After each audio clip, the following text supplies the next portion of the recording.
العالمين الرحمن الرحيم مالك يوم الدين والصلاة والسلام على سيد المرسلين وعلى آله وصحبه أجمعين أما بعد محترم سامعین الحاضرین،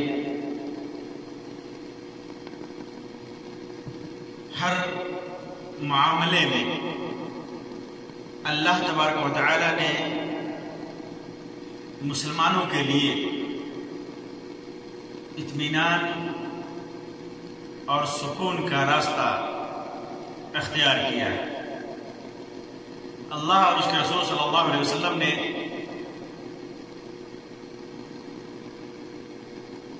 عبادت ہو یا معاملہ، عبادات ہوں معاملات ہوں، ہر معاملے میں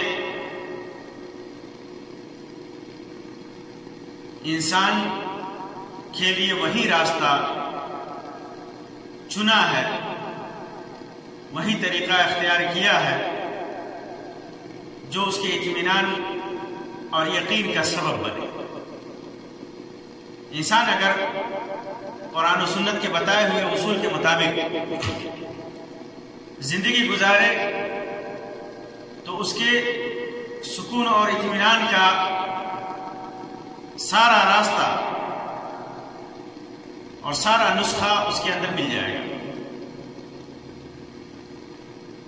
انہی چیزوں میں سے جو آج کا میرا موضوع ہے وہ نماز استخارہ ہے، صلاۃ استخارہ یا دعائے استخارہ۔ انسان دنیا میں بہت سارا کام کرنا چاہتا ہے، وہ کام چاہے تجارت سے متعلق ہو یا آل و اولاد سے متعلق ہو، خاندان و معاشرے سے متعلق ہو یا اپنی ذات سے متعلق ہو۔ عبادات کے علاوہ بہت سارے معاملات ہیں، ان میں بسا اوقات انسان فیصلہ نہیں کر پاتا کہ کیا کرے یا نہ کرے۔ یہ اچھے اعمال ہیں، برے اعمال میں نہیں۔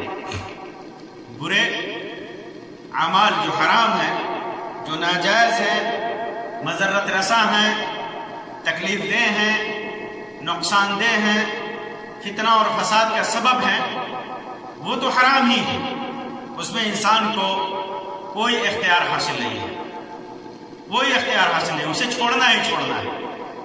اور کچھ معاملات ایسے ہیں جو واجب ہیں، جو واجب ہے ان کو کرنا ہی کرنا ہے، اس میں کوئی اختیار نہیں ہے۔ لیکن بہت سارے اچھے اعمال جس کے اندر بھلائی کے دونوں پہلو ہوں تو انسان اس میں فیصلہ نہیں کر پاتا کہ کیا کرے، اس کا دل بے چین ہوتا ہے، اس کا ذہن منتشر ہوتا ہے۔ تو ایسے موقع سے کیا کرے؟ اس کے لیے ایک نہایت ہی بہترین نسخہ یا یہ کہہ لیجیے کہ نسخہ کیمیا اللہ کے رسول صلی اللہ علیہ وسلم نے بتا دیا، وہ صلاۃ استخارہ یا دعائے استخارہ ہے۔ استخارہ کا مطلب ہوتا ہے کسی بھی معاملے میں خیر اور بھلائی طلب کرنا، خیر اور بھلائی طلب کرنا، اچھائی طلب کرنا۔ اور اصطلاح میں دو معاملہ جب سامنے ہو اور آدمی کو کوئی فیصلہ نہ کر سکتا ہو تو دعا کے ذریعے یا نماز کے ذریعے وہ معاملہ اللہ کے سپرد کر دے، اور پھر دونوں کاموں میں سے کس کو اختیار کرنا ہے اور کس کو چھوڑ دینا ہے یہ اللہ سے مدد طلب کرے، اور جو اس کے ذہن میں آئے، جو اسے اچھا لگے اسے کرے۔ یہ شریعت میں اسے استخارہ کہتے ہیں۔ اس کی اہمیت کا پتہ اس بات سے چلتا ہے کہ اللہ کے رسول صلی اللہ علیہ وسلم نے صحابہ کرام کو استخارہ کی تلقین کی تھی. آپ تعلیم بھی دیا کرتے تھے، جیسا کہ آگے میں روایت ذکر کروں گا جابر بن عبداللہ رضی اللہ تعالیٰ عنہ کی، کہ اللہ کے رسول صلی اللہ علیہ وسلم ہمیں جس طرح قرآن سکھاتے تھے ویسے ہی استخارہ کی تعلیم دیتے تھے، استخارہ سکھایا کرتے تھے. تو اللہ کے رسول صلی اللہ علیہ وسلم نے استخارہ کی کیفیت، اس کے آداب، اس کے مسائل اور اس کے فضائل بیان کیے ہیں. اس سے استخارہ کی اہمیت کا پتہ چلتا ہے. ایک مومن کو ہمیشہ ہر معاملے میں اللہ تبارک و تعالی، خیر کے معاملے میں اللہ تبارک و تعالی سے مدد طلب کرنی چاہیے، اللہ کی مشیت کے تابع کرنی چاہیے، اللہ سے مدد طلب کرنی چاہیے، اللہ کی قدرت کے حوالے کرنا چاہیے. اسی وجہ سے اللہ تبارک و تعالی نے حکم دیا کہ جب کوئی کام کرو تو کہو انشاءاللہ الا ما شاء اللہ، اللہ تبارک و تعالی کی مشیت کے حوالے کر دو. تو یہ ایک شرعی طریقہ اللہ کے رسول صلی اللہ علیہ وسلم نے سکھایا. انسان کے ذہن کے کو منتشر ہونے سے بچانے کے لیے، انسان کے دل میں اطمینان پیدا کرنے کے لیے کہ بندہ یکسو ہو کر کے بھلائی کا کام کر سکے. استخارہ بلا شبہ بہت ہی حکمت والا عمل ہے، کیونکہ انسان ہر وقت اپنے رب سے مربوط رہتا ہے، اپنے رب سے جڑا رہتا ہے. ہر کام اور ہر حال میں اپنے رب سے بھلائی کا خواستگار ہوتا ہے، بھلائی چاہتا ہے، اس کا تعلق اللہ سے بنتا ہے. اور اس کی حکمت، بڑی حکمت تو یہ ہے کہ اللہ کی الوہیت اس کے دل میں اس کے عمل کے ذریعے بیٹھ جاتی ہے. اللہ کی الوہیت کی اہمیت کا احساس ہوتا ہے اسے، اللہ کی عبادت کا. کیونکہ عبادتوں میں کوئی بھی چیز غیر اللہ کے لیے حرام ہے، باعث عذاب ہے، باعث سزا ہے، باعث جہنم ہے، شرک ہے. تو جب انسان اپنے معاملات کو اپنی عبادتوں کے ذریعے صرف اللہ کے لیے خاص کرتا ہے تو اس کے دل میں اور اس کے عمل سے الوہیت کا اثبات ہوتا ہے، الوہیت کا اثبات ہوتا ہے. اسی طرح استخارے سے اللہ تبارک و تعالیٰ پر اس کا توکل بڑھتا ہے. اور ایک اہم فائدہ اور حکمت استخارے کا یہ ہے کہ جاہلیت کے رسوم کا خاتمہ ہوتا ہے. جاہلیت کے زمانے میں لوگ تیروں پر کچھ کلمات لکھتے تھے، جیسے مجھے میرے رب نے حکم دیا ہے، اور لکھتے تھے میرے رب نے تیروں پر، مختلف تیروں پہ لکھتے تھے کہ یہ میرے رب نے حکم دیا ہے، یہ میرے رب نے حکم نہیں دیا ہے. پھر اس کے بعد ان تیروں میں سے انتخاب کرتے تھے، جو تیر ملتا تھا اسی کے مطابق عمل کرتے تھے، اور اس رسم پر مختلف کاموں میں اعتماد کرتے تھے، اپنے فیصلے کیا کرتے تھے. اسلام آنے کے بعد یہ ساری چیزیں، یہ سارے رسوم اللہ کے رسول صلی اللہ علیہ وسلم نے اللہ کا حکم سے ختم کر دیا. تو اس کا یہ ایک فائدہ ہے اور اس کی ایک حکمت ہے کہ پرانے رسوم جو انسان کے سامنے ہو وہ ختم ہو جاتے ہیں. اسی طرح نفع کا حصول کی آدمی کے اندر چاہت ہوتی ہے اور خرابی ہوتے ہیں دور ہوتی ہے، کیونکہ اللہ کی مشیت کے تابع کر دیتا ہے، وہ اللہ کی قدرت کے تابع کر دیتا ہے، اللہ کے ذمے کر دیتا ہے استخارہ کرنے والا.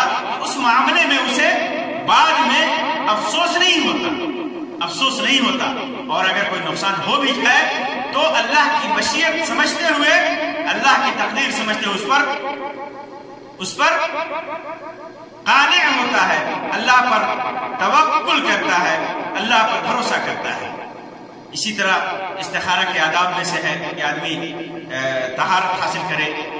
پہلے جیسے نماز کے لیے وضو کرتے ہیں ویسے وضو سے ہو، کیونکہ نماز پڑھنے جا رہا ہے. اور کوئی بھی نماز لا تقبل صلاۃ بغیر طہور، بغیر طہور کے، بغیر پاکی کے، چاہے وہ حدث اکبر ہو یا حدث اصغر ہو، کوئی بھی نجاست ہے بغیر پاکی کے نماز قبول نہیں ہوتی. تو چونکہ استخارے کے لیے 2 رکعتیں نماز پڑھنی ہے، 2 رکعت نماز پڑھنی ہے، اس وجہ سے طہارت ضروری ہے۔ اسی طرح نیت ہونی چاہیے، عام سنتوں کے لیے نہیں، عام سنت پڑھ کر کے دعا کر سکتا ہے، لیکن استخارہ جو شرعی استخارہ ہے جس کی تعلیم اللہ کے رسول صلی اللہ علیہ وسلم نے دی ہے، اس کے لیے نیت چاہیے، اور ظاہر سی بات ہے کہ نیت دل کے ارادے کا نام ہے، زبان سے کہنا یہ بدعت ہے، بجائے یہ کہ یہ عبادت قبول ہو، اگر انسان بدعت کے طریقے پہ کرے تو وہ عبادت اس کے لیے وبال جان بن جاتی ہے اور وہ مردود قرار پاتی ہے۔ تو نیت دل کے ارادے کے نام ہے، دل میں ارادہ کرے کہ جا کر کے اسے استخارہ کی نماز پڑھنی ہے، استخارے کی دعا کرنی ہے، اور کامل توجہ کے ساتھ، مکمل توجہ کے ساتھ، ایسا نہیں کہ دنیا میں مگن ہے اور استخارہ کر رہا ہے، کامل توجہ جب تک نہیں ہوگی استخارہ کے آداب پورے نہیں ہوں گے۔ اسی طرح معاصی چھوڑ دیں، گناہوں کو چھوڑنا ضروری ہے، کیونکہ اللہ تبارک و تعالی بندے کی عبادتوں کو اسی وقت قبول کرتا ہے، اس کی دعاؤں کو اسی وقت قبول کرتا ہے جب انسان معصیت کو چھوڑ دیتا ہے، معصیت سے پاک ہوتا ہے۔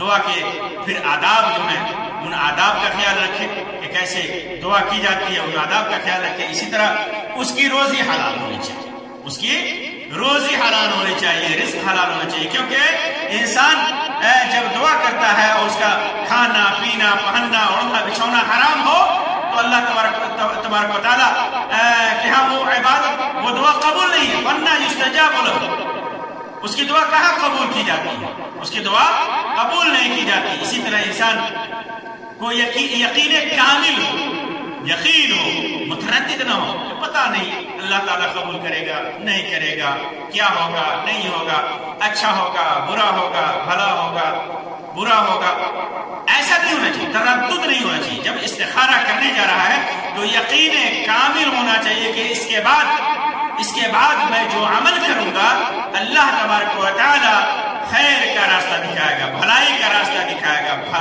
اور فائدے والا راستہ دکھائے گا، شر اور برائی کو دور کرے گا، یقین کامل ہونا چاہیے۔ تو یہ آداب ملحوظ رہے، استخارہ کے یہ آداب ملحوظ رہنا چاہیے کہ انسان کے سامنے جب وہ استخارہ کرنے جا رہا ہے۔ استخارہ جیسا کہ میں نے پہلے بتایا کہ ان امور میں جو واجب ہے استخارہ نہیں ہے، جیسے آدمی حج کرے نہ کرے، حج اس کے اوپر واجب ہے، کرے یا نہ کرے اس میں استخارہ نہیں ہے کیونکہ واجب ہے، فرض ہے۔ حج نہیں کرتا ہے استطاعت ہونے کے باوجود تو وہ کافر ہوگا۔ زکوٰۃ دے یا نہ دے، زکوٰۃ واجب ہے، اسے دینا ہے، اسے دینا ہے، نہیں دے گا تو کافر ہوگا۔ نماز پڑھے نہ پڑھے اس میں استخارہ نہیں ہے۔ وجوب میں فرض چیزوں میں استخارہ جائز نہیں ہے، وہ تو ویسے ہی اس کے اوپر لازم، اس کو کرنا ہے، اس کو کرنا ہے۔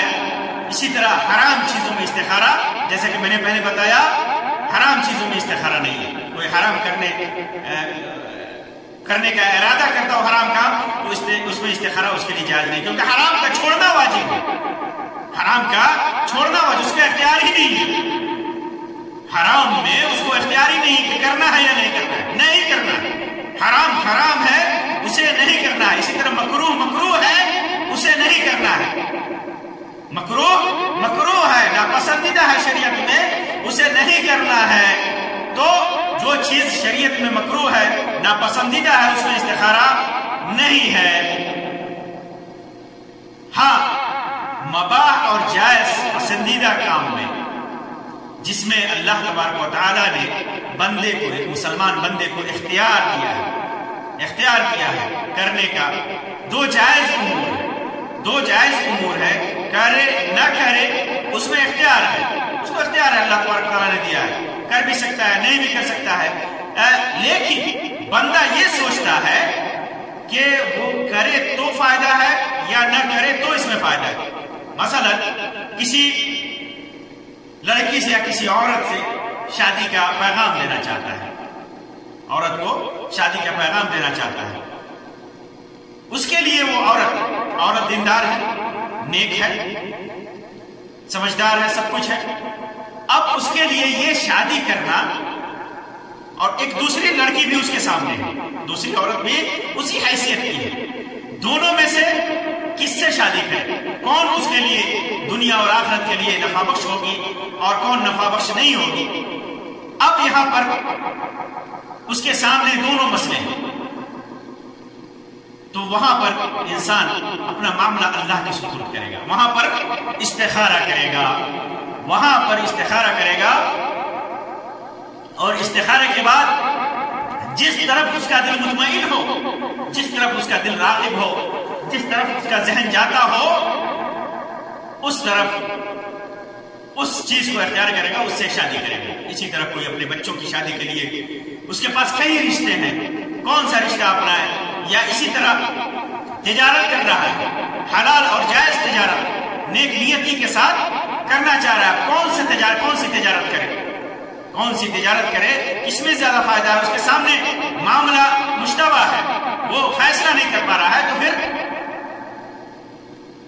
استخارہ کرے گا، معاملے کو اللہ کے سپرد کر دے گا، اور پھر استخارے کے بعد جو بھی معاملہ ہوگا، پہلے تو جائز طریقہ یہ ہے کہ کسی بھی معاملے میں اہل بر سے، اہل تقوی سے، نیک لوگوں سے، اللہ کے جو اولیاء ہیں ان سے، اللہ کے جو نیک بندے ہیں ان سے، اپنے اہل خاندان سے مشورہ کریں۔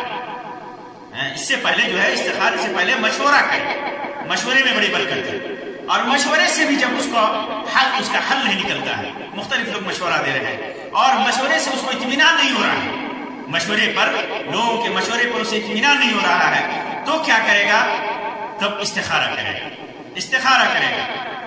تو ایسی چیزوں میں استخارہ کرنا ہے، واجب امور کے کرنے یا نہ کرنے میں استخارہ نہیں ہو، البتہ جیسے واجب امر ہے، واجب امر تو کرنا ہی ہے، لیکن اس کو کرنے کے طریقے میں، مثلا سفر کے لیے، جیسے کسی کے اوپر حج واجب ہے، حج تو کرنا، اس میں استخارہ نہیں ہے، حج کے لیے کون سے ساتھیوں کا انتخاب کرے، کون سا راستہ اختیار کرے، کون سا ساتھ اس کے لیے اچھا رہے گا،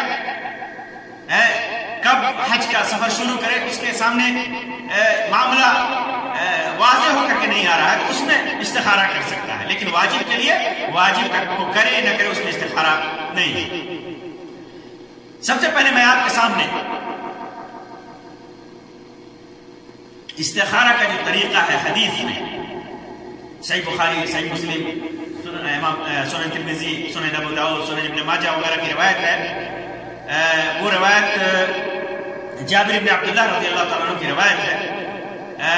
اس روایت کی روشنی میں استخارہ کا جو طریقہ اللہ کے رسول صلی اللہ علیہ وسلم نے بیان فرمایا، اس کو میں آپ کے سامنے رکھوں گا، پھر استخارے سے متعلق بعض مسائل کا ذکر میں مختصراً کروں گا انشاءاللہ۔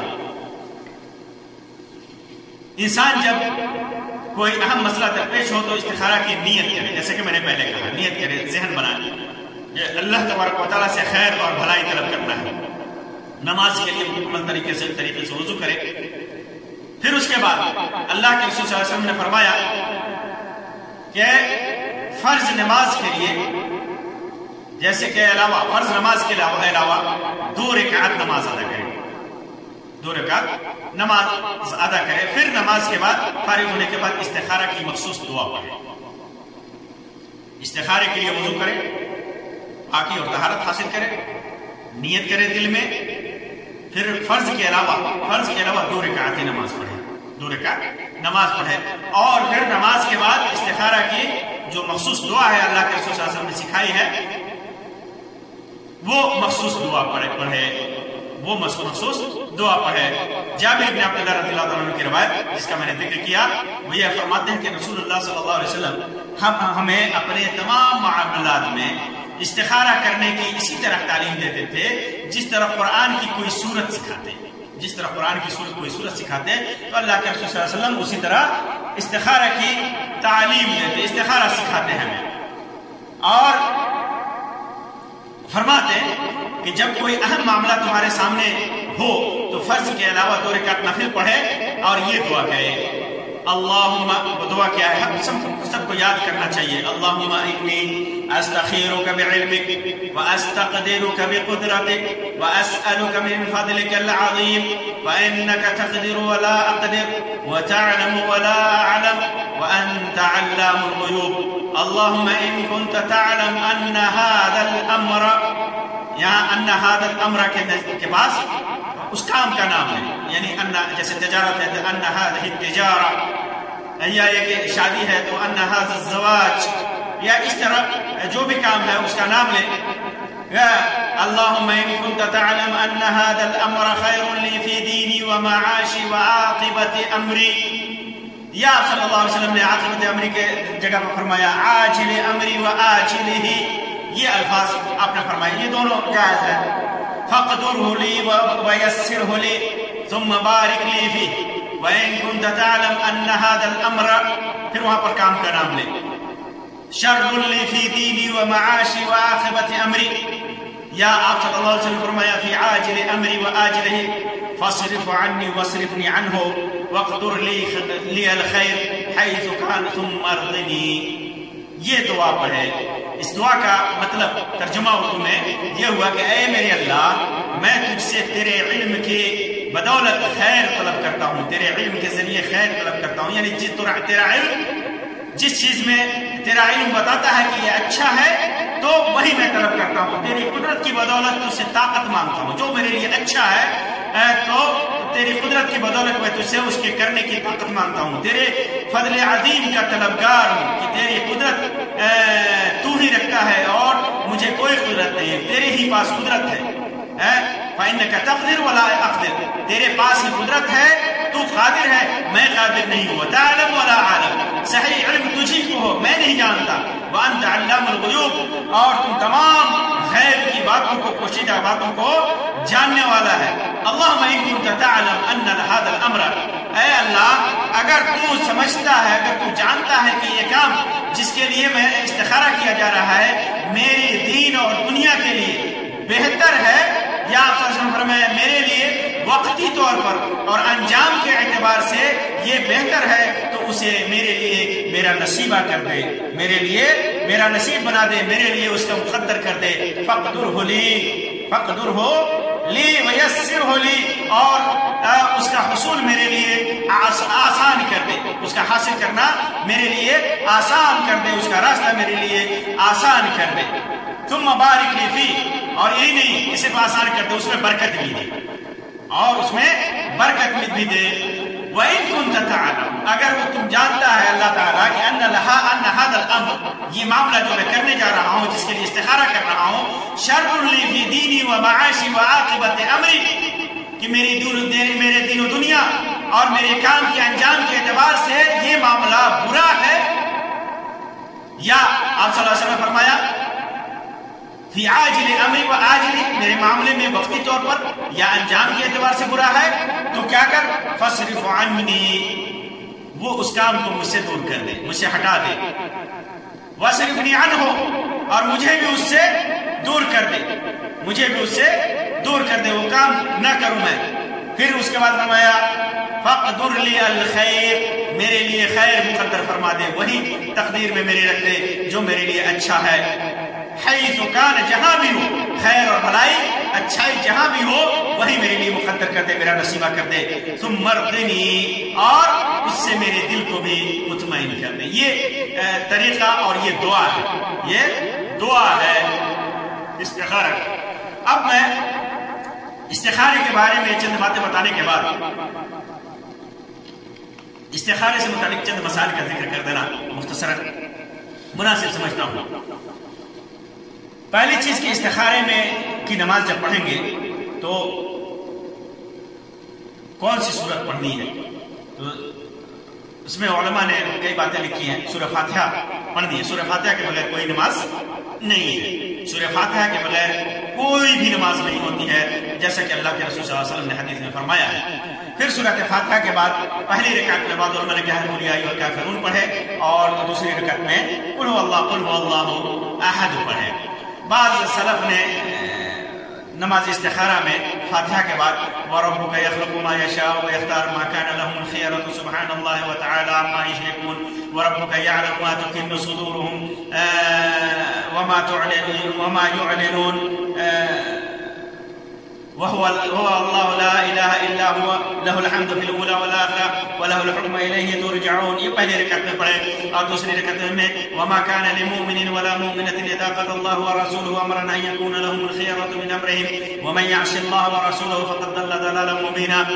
یہ پڑھے. بعض سلف نے کہا ہے اور بعض سلف نے لکھا، بعض فقہا نے کہا ہے کہ کوئی صورت استخارے میں متعین نہیں. سورہ فاتحہ کے بعد کوئی بھی صورت پڑھ سکتا ہے، کوئی بھی متعین ہے، جتنا یاد ہو پڑھ سکتا ہے. نہیں یاد ہے تو سورہ فاتحہ پر اکتفا کر کے پڑھ سکتا ہے. کوئی بھی صورت پڑھ سکتا ہے، اس کے لیے کوئی تعین نہیں ہے.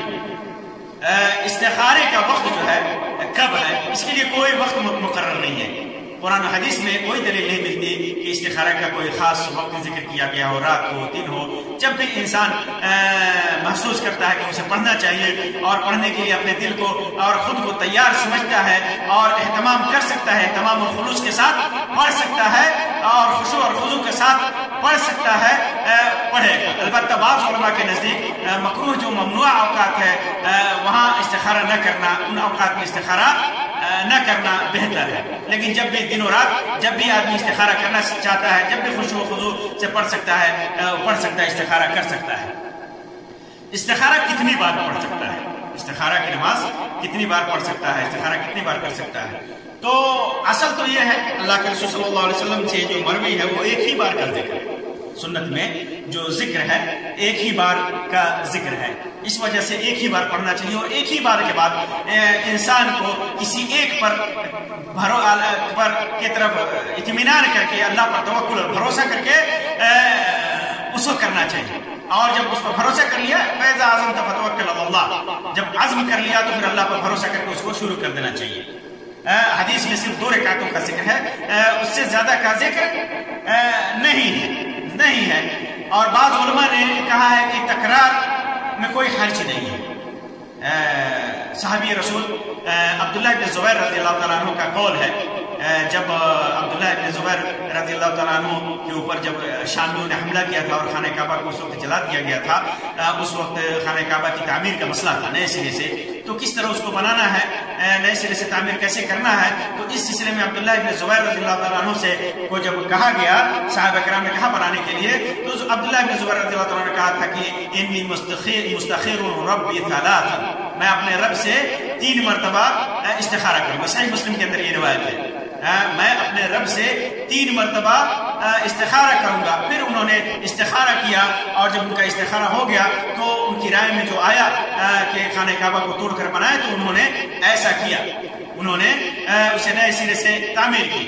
تو اس روایت سے استدلال کرتے ہوئے کہتے ہیں کہ کم سے کم 3 مرتبہ استخارہ کرنا چاہیے. نہیں، اگر یہاں واضح رہے کہ اگر ایک ہی بار میں انسان کسی ایک کام کی طرف مطمئن ہو جاتا ہے تو ایک بار سے زیادہ نہیں کرنا چاہیے. یہ اس وقت ہے جب انسان متردد ہو، ایک بار استخارہ کرنے کے بعد بھی وہ اسے اطمینان حاصل نہیں ہو رہا ہے، تب کی بات ہے. تب وہ صحابی رسول عبداللہ بن زبیر رضی اللہ تعالیٰ عنہما کے اس عمل پر سے استدلال کرتے ہوئے 3 بار استخارہ کر سکتا ہے. اس سلسلے میں ایک اور روایت ہے، بعض لوگوں نے کہا کہ جب تک انشراح صدر نہ ہو، جب تک دل کسی سے مطمئن نہ ہو، ذہن مطمئن نہ ہو، تب تک آدمی استخارہ کرتا رہے. موجودہ دور کے بعد فقہاء اور محدثین نے بھی اسی قول کو اختیار کیا ہے، جب تک استخارہ کرتا رہے. اس سلسلے میں جو دلیل ہے ان کی، یہ امام ابن سنی نے ایک روایت ذکر کیا اللہ کے رسول صلی اللہ علیہ وسلم سے کہ اذا حممت بالامر فاستخر ربك سبعا ثم انظر الى ما يسبق في قلبك فان الخير فيه، کہ جب کسی کام کا ارادہ کرو تو 7 بار استخارہ کرو، اپنے رب سے 7 بار استخارہ کرو. پھر اس کے بعد تمہارا دل جس طرف مطمئن ہو، دل جس طرف جائے تو اسی کو کرو، اسی کی طرف جاؤ، اور کیونکہ اسی کے اندر خیر ہے. لیکن یہ روایت حد درجہ ضعیف ہے. امام نووی اور علامہ البانی اور حافظ عراقی وغیرہ نے اسے حد درجہ ضعیف قرار دیا ہے. تو یہ روایت قابل استدلال نہیں ہے. البتہ عموم سے استدلال کرتے ہوئے لوگوں نے کہا کہ جب تک